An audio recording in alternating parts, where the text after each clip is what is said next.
Hello friends, स्वागत है आपका हमारे यूजीसी नेट चैनल हिंदी ज्ञान में। तो जैसे कि आप जानते हैं, हम टॉप 10 क्वेश्चंस की सीरीज चला रहे हैं और ये 2020 के सीरीज का 8वीं वीडियो होगी, जिसमें हम 10 टॉप 10 क्वेश्चन देखेंगे। 10 टॉप 10 मतलब इसमें इंपॉर्टेंट नहीं होते, हम सीरीज वाइज ही चलते हैं।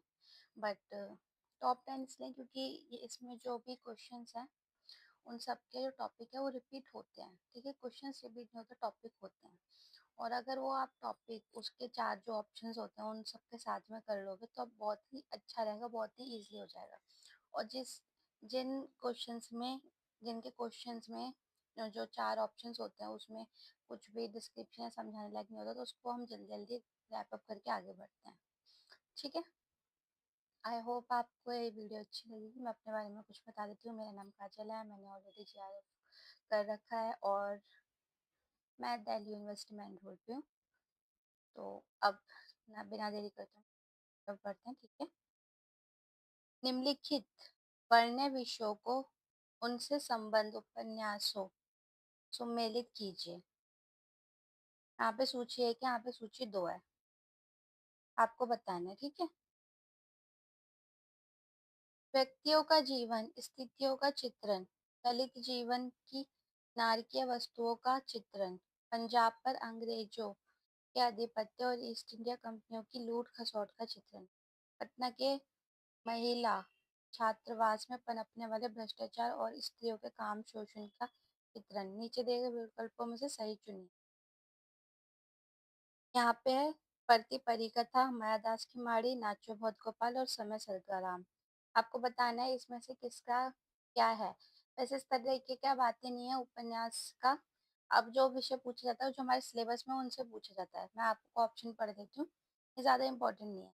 ए का 1 का 2, 2 का 2, 3 का 3, 4 का 4, बी का 1 का 2, 2 का 3, 3 का 4, 4 का 1, सी का 1 का 4, 2 का 3, 3 का 2, 1 4 का 1, डी का 1 का 3, 2 का 4, 3 का 1 और 4 का 2। बताइए यहाँ पे।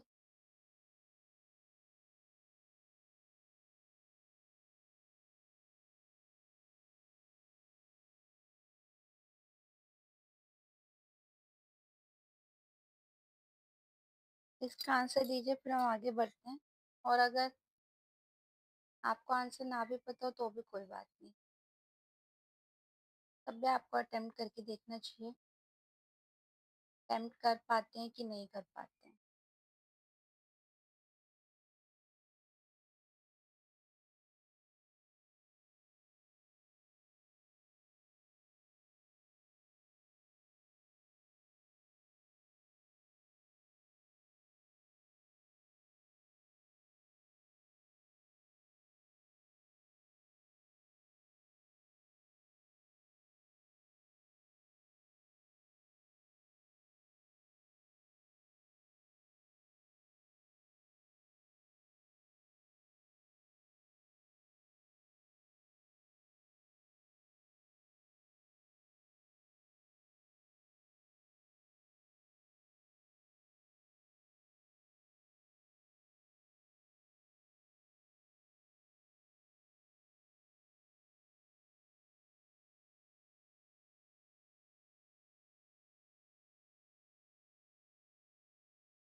तो इसका आंसर हो जाएगा सी, 1 का 4, समय संग्राम में उच्च मध्य वर्गीय वृद्ध व्यक्तियों की जीवन स्थिति का चित्रण किया गया। ठीक है। 2 का 3 दलित जीवन का नारकीय वास्तविकताओं का चित्रण नाचो बहुत गोपाल में करा गया। ठीक है। 3 का 2 पंजाब पर ये मायादास की माड़ी से हो जाएगा और प्रति परी का था जो छात्रों का था उससे रिलेटेड। ठीक है। यहाँ पे हम आंसर देख लेते हैं। मध्य वर्गीयों के मैंने आपको बता ही दिया है, इसको बार बार करने की जरूरत नहीं है, बहुत ज्यादा इंपॉर्टेंट नहीं। निम्नलिखित कहानियों को उनके वर्ण्य विषयों के साथ सुमेलित कीजिए। वापसी, तीसरी कसम, माया दर्पण, परमात्मा का कुत्ता। देखो इसमें वापसी मेनली जो इम्पोर्टेंट है वो तीसरी कसम है। ठीक है, क्योंकि अब हमारे सिलेबस से ज्यादातर आती है, तो इन सब में से ज्यादा नहीं आएगा बट इससे जरूर आएगा। नगरीय जीवन की त्रासदी, नारी स्वतंत्रता, आंचलिक तत्व, पारिवारिक उपेक्षा की अप्रासंगिकता। 1 का 2, 2 का 3, 3 का 3, 4 का 4।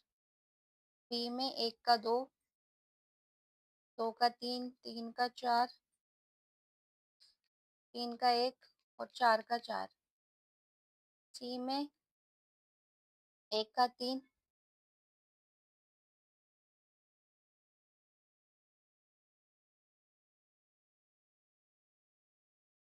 3 का 2, 4 का 4।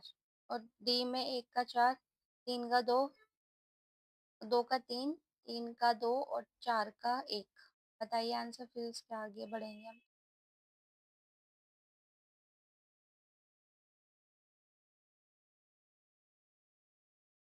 आई होप आपने अभी तक में समझ लिया होगा इसका आंसर, और हम जल्दी जल्दी करेंगे। अभी टाइम थोड़ा दिक्कत आ गई थी। वापसी, पारिवारिक उपेक्षा और अप्रासंगिकता, ये आपको पता ही होगा। ठीक है। तीसरी कसम सबसे इम्पोर्टेंट है, आंचलिक तत्व। ठीक है, जिसमें 3 कसम खाता है। ठीक है। माया दर्पण, नारी स्वतंत्रता, और परमात्मा का कुत्ता, नगरीय जीवन की त्रासदी। ये ज्यादा इंपॉर्टेंट नहीं है, इसलिए इसका हम ये सब नहीं देखेंगे। ठीक है, अब एक बार पढ़ देती हूँ बट इसको ज्यादा इंपॉर्टेंट नहीं लेना। वापसी, पारिवारिक उपेक्षा और व्यक्ति की अप्रासंगिकता का चित्रण है। तीसरी कसम, उप मारे गए गुलफाम, आंचलिक जीवन का ग्रामीण परिवेश का चित्रण है। माया दर्पण नारी स्वतंत्र है और स्त्री चेतना का चित्रण है। परमात्मा का कुत्ता नगरीय जीवन की त्रासदी और विडंबनाओं का चित्रण है। यहाँ वापसी, उषा प्रेमवदा की, तीसरी कसम, उपमारे गर्भाम, फणीश्वर नाथ रेणु की। ये ज्यादातर क्वेश्चन में आता है। वापसी किसकी है? उषा प्रेमवदा की है। ठीक है। और तीसरी कसम उपमारे गर्भाम रेणु जी की है। ठीक है, ये ज्यादातर आता है। माया दर्पण निर्मल वर्मा की तथा परमात्मा का कुत्ता मोहन राकेश की प्रसिद्ध कहानियां हैं।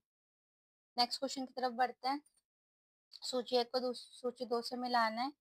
अलमा कबूतरी, छिन्मस्ता, सूखते चिनार, सूखते चिनार, पारिजात, मैत्रेय पुष्पा, मधु।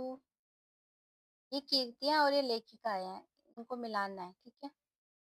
मधु काकरिया, नासिरा शर्मा और प्रभा खेतान। इस तरह के क्वेश्चन कम आते हैं बट आ सकते हैं। ठीक है, तो आपको पता होना चाहिए।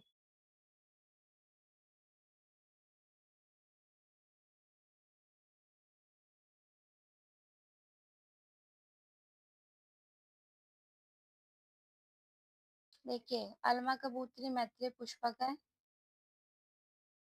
छिन्मस्ता प्रभा खेतान,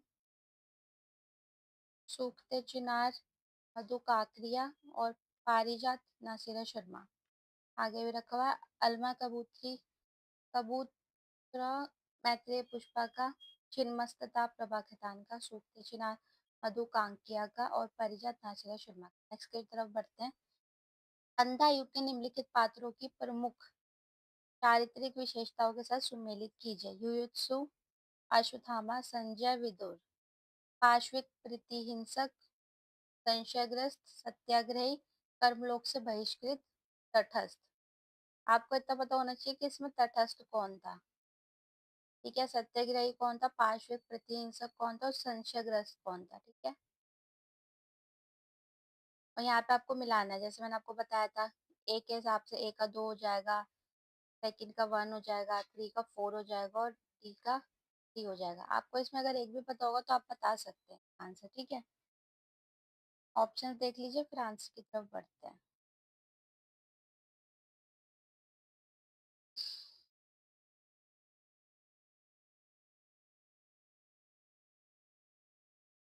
देखिए संजय जो है वो तटस्थ थे, तो 3 का 4, 3 का 4 दो में, इसमें और इसमें, तो ये दोनों तो कट हो गए, ठीक है।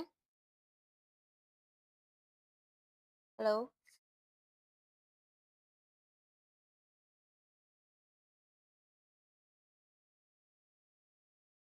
ये दोनों कट हो गए।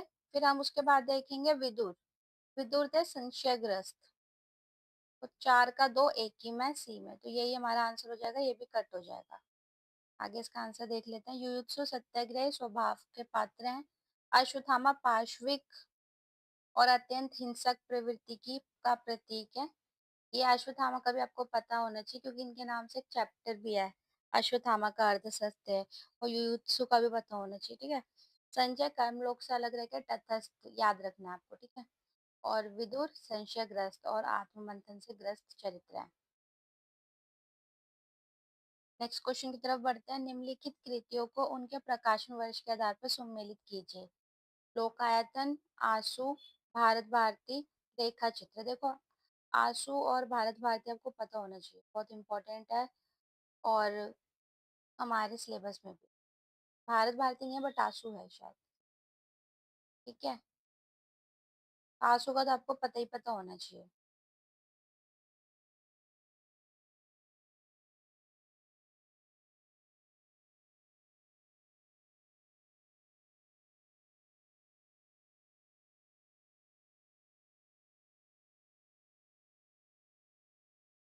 भारत भारती भी है। लोकायतन 1964, आंसू 1925, भारत भारती 1912, रेखा चित्र 1935। लोकायतन 1964 कवि सुमित्रानंदन पंत है। आंसू जयशंकर प्रसाद जी का, ये बहुत अच्छे से याद रखनी क्योंकि हमारे सिलेबस में है, ठीक है। ये और ये मैथिली शरण गुप्त जी का भारत भारती में हमारे सिलेबस में, वो भी याद रखना, ठीक है।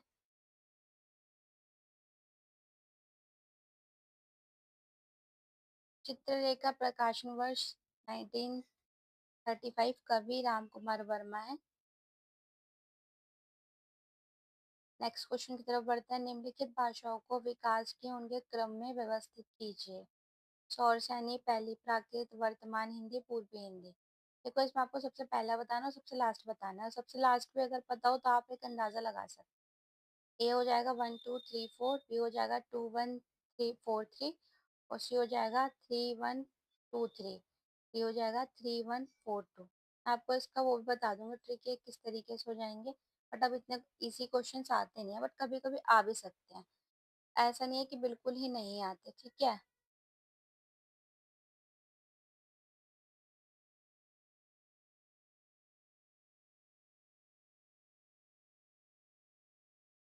देखिए इसमें आप ये देख सकते हैं कि वर्तमान हिंदी जो सबसे लास्ट में आएगी, थ्री सबसे लास्ट में, दो ही में, तो एक कट गया, ये वाला भी कट गया, ठीक है।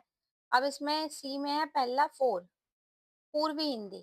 पहले पूर्वी हिंदी आया था या प्राकृत, पहली प्राकृत आया था, प्राकृत से सौर सैनी निकली है ना, तो पहले 2 आना चाहिए, तो ये सही आंसर हो जाएगा। पहली प्राकृत 1, सौर सैनी 2, ठीक है। पूर्वी हिंदी 3, पूर्वी और पश्चिमी सौर सैनी से निकली है, और वर्तमान हिंदी 4, ठीक है। ये हमारी सही हमारा आंसर हो जाएगा।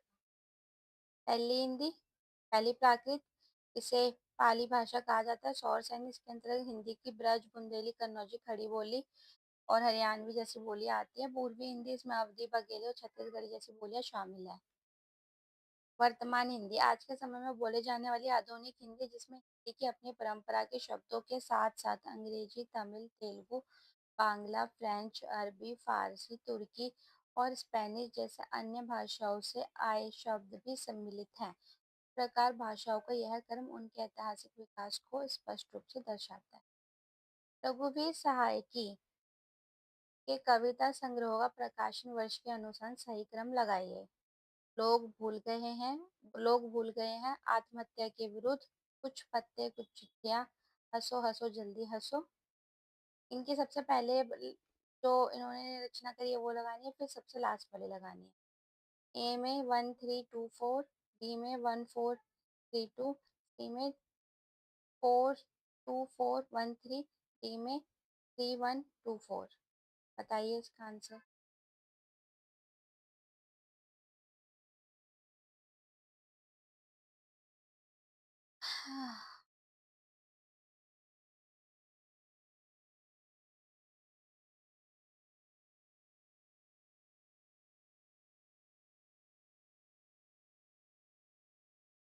पहले आत्महत्या के विरुद्ध, तो ये पहले नंबर पे आ जाएगी।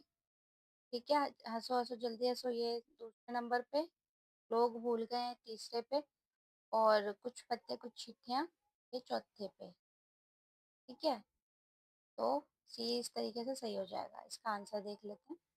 ठीक, आत्महत्या के विरुद्ध 1967, हंसो हंसो जल्दी हंसो 1975, लोग भूल गए 1982, कुछ पत्ते कुछ चिट्ठियां 1989। यही रघुवीर साय जी का जो था वो सही क्रम था। प्रकाशन वर्ष के अनुसार निम्नलिखित कहानियों का सही क्रम है।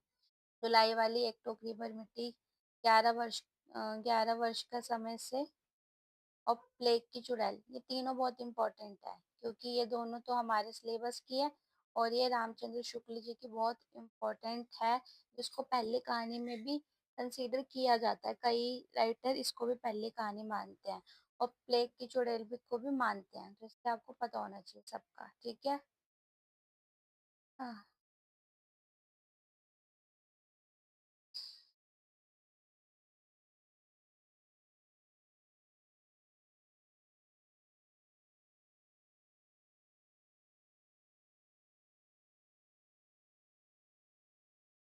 देखिए प्रकाशन वर्ष के अनुसार जो तीसरी, एक टोकरी भर मिट्टी, ठीक है, ये सबसे पहले आना चाहिए, और ये एक ही में पहले है, बी में। एक टोकरी भर मिट्टी पहले में, दूसरे में प्लेग की चुड़ैल, तीसरे में 11 वर्ष का समय, और धुलाई वाली तो 1907 की है।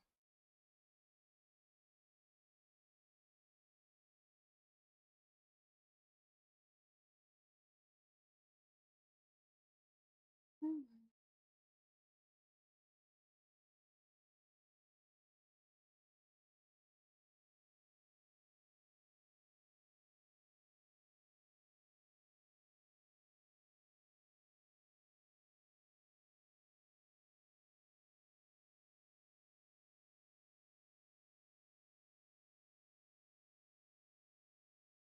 तो साथ की आई थिंक थोड़ा सा गड़बड़ हो गया है। धुलाई वाली है वो 1907 की है। ठीक है,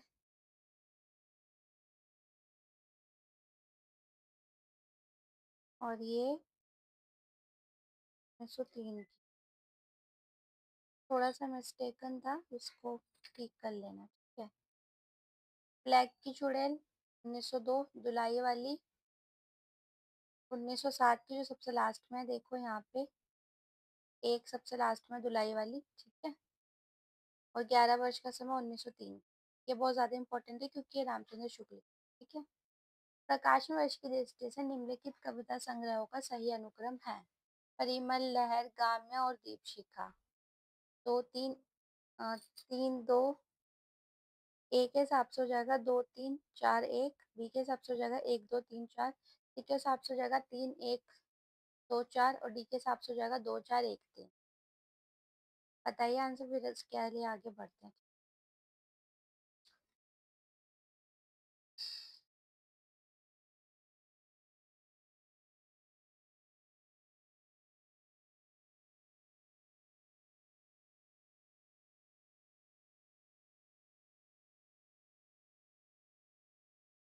ये जिस क्रम में है उसी क्रम में आएगा, 1 2 3 4, पहले परिमल फिर लहर फिर गाम्या। बी आंसर इसका सही हो जाएगा। आंसर देख लेते हैं। परिमल का जो प्रकाशन वर्ष है सूर्यकांत त्रिपाठी जी की, निराला जी की है, 1930। ये इंपॉर्टेंट है, याद रखिएगा। लहर प्रसाद जी की है, 1935 ये भी इम्पोर्टेंट है, ग्राम में पंत जी की है। 1940 दीपशिखा महादेवी वर्मा जी की है। 1942 ये सारी इम्पोर्टेंट है, सारी याद रखना। आज का हमारा लास्ट क्वेश्चन है, निम्नलिखित पाश्चात्य आचार्य का जन्म वर्ष के आधार पर सही अनुक्रम है। ये आजकल बहुत क्वेश्चन आने लग गए हैं, ठीक है। पाश्चात्य आचार्यों का पूछ लेंगे, यहाँ के आचार्यों का पूछ लेंगे, आपको बताना होता है। रोला Barthes, Ferdinand de Saussure, Samuel Taylor Coleridge, I A Richards. आपको बताना है किसका सही है क्रम। A 2314, B 3241, C 4312, D 1234। आपको अगर सबसे लास्ट वाला भी पता होगा, सबसे पहला वाला भी पता होगा, तो भी आप लगा सकते हैं। अगर सारे लाइन से ना पता हो तब भी।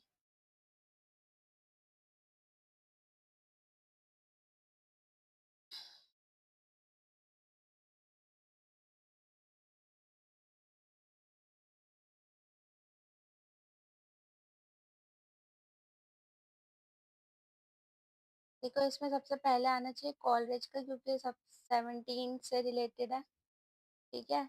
ये सबसे पहला होना चाहिए, ए की में, बी में, ठीक है।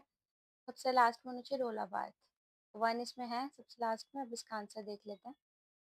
सैम्यूअल कॉलरिज का जो है, उनका जन्म है 1772 का, जैसे मैंने आपको बताया, ठीक है।